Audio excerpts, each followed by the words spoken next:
Hello Visakha, అందరికీ నమస్కారం. పాత్రికా మిత్రులకి, మీడియా సోదరులకి, ఇక్కడికి వచ్చిన పోలీస్ డిపార్ట్మెంట్ వారికి అందరికీ స్వాగతం, సుస్వాగతం. అలాగే ఇందాక ఈ వేదిక మీద అద్దిరిపోయే డ్యాన్స్ చేశారు. కళన్నా కళాకారులన్నా చాలా ప్రేమించే జిల్లా ఒకటి ఉందంటే అది విశాఖ జిల్లా. ఎంతోమంది కళాకారులు ఇక్కడి నుంచి వచ్చారు, డైరెక్టర్స్ వచ్చారు, మ్యూజిక్ డైరెక్టర్లు వచ్చారు. కానీ విశాఖలో ఒక వజ్రం ఉంది. ఆ వజ్రం పేరే పూరి జగన్నాథ్. నాకు హాలీవుడ్లో ర్యాంబో తెలుసు, ఇక్కడ టాలీవుడ్లో మా ర్యాపో తెలుసు. ఈ సినిమాలో తను పడిన కష్టం అట్టా ఇట్టా కాదు. సాంగ్ షూటింగ్కి వెళ్ళా ఒకరోజు చూద్దామని సెట్కి. తను నిరంతరం కష్టపడుతూనే ఉంటాడు. తన ఎనర్జీతోటి, ఇక పూరి జగన్నాథ్ గారు డైలాగ్స్ తోటి, మణిశర్మ గారు మ్యూజిక్ తోటి, తన స్టెప్పులతోటి, స్టెప్ అమ్మార్ మీరు చూశారు, ఇందాక టీజర్ చూశారు. ఇది ఒక అద్భుతమైన సినిమా కాబోతుంది మా పూరి జగన్నాథ్ గారికి. మళ్ళీ పూరి ఎక్కడ తగ్గడో, కరెక్ట్గా ఒక ట్యాబ్లెట్ వేస్తాడు అంతే. ఆ ట్యాబ్లెట్ రేపు 15వ తారీఖు రెడీగా ఉంది. సో మీరందరూ రెడీగా ఉండాలని, అలాగే పూరి ఫ్యాన్స్కి, రామ్ ఫ్యాన్స్కి. ఇందాక మరి పూరి జగన్నాథ్ గారు తీసిన సినిమాలో అవ్వచ్చు, మొదటి సినిమా బద్రి,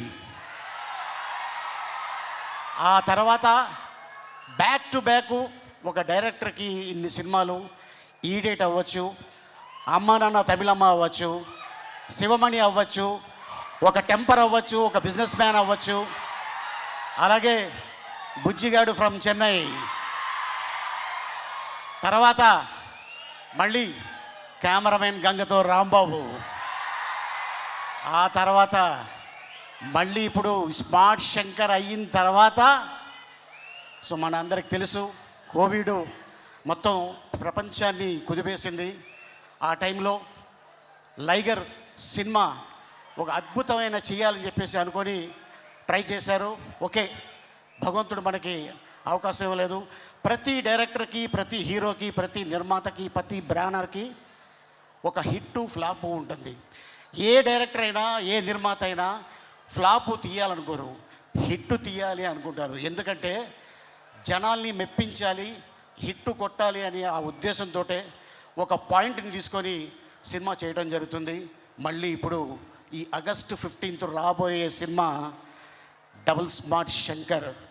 ఇక మా ర్యాపో థియేటర్కి పట్టిన తుప్పిని వదిలిపెట్టడానికి 15వ తారీఖు వస్తున్నాడు. సో మీరందరూ రెడీగా ఉండండి. అలాగే ఇక మా కావ్య క్యా కామ్ కర్ దియా, అరే రే రే రే రే, అమ్మాయి ఏం డ్యాన్స్ చేసిందంటే అద్భుతంగా డ్యాన్స్ చేసింది. అలాగే ఇక మా వంశీ, అలాగే మా భద్రం, మా విషు, తను కూడా చాలా కష్టపడి, అలాగే మా నిర్మాత చార్మి కౌర్ గారు అండ్ ఎంటైర్ యూనిట్ ఈ సినిమాని సక్సెస్ చేయాలని చాలా కష్టపడ్డారు. డెఫినెట్గా ఫలితం దక్కుతుందని నేను ఆశిస్తున్నాను. సో మా నమ్మకాన్ని మీరు ఒమ్ము చేయాలని నేను కోరుకుంటున్నాను. ఈ సినిమా పెద్ద హిట్ అవ్వాలని ఆ భగవంతుని కోరుకుంటున్నాను. ఈ అవకాశం ఇచ్చిన విశాఖ ప్రజలకి ధన్యవాదాలు. Thank you so much.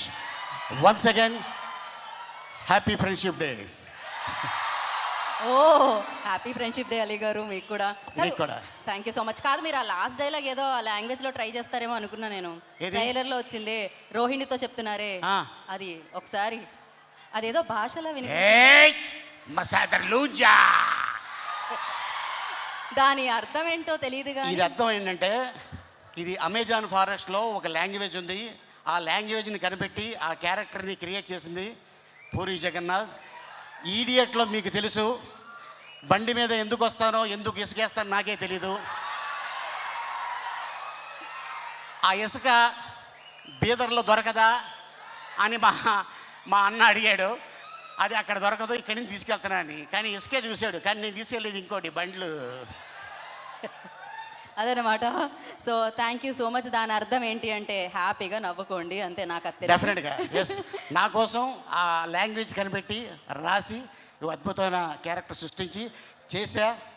And నేను కూడా ఆ బట్టలు ఇందాక అడిగావు కదా, అది బాగా చల్లగా ఉంది. బొంబాయిలో షూటింగ్ చేసాం. అది కాయ కచోడి అన్నమాట.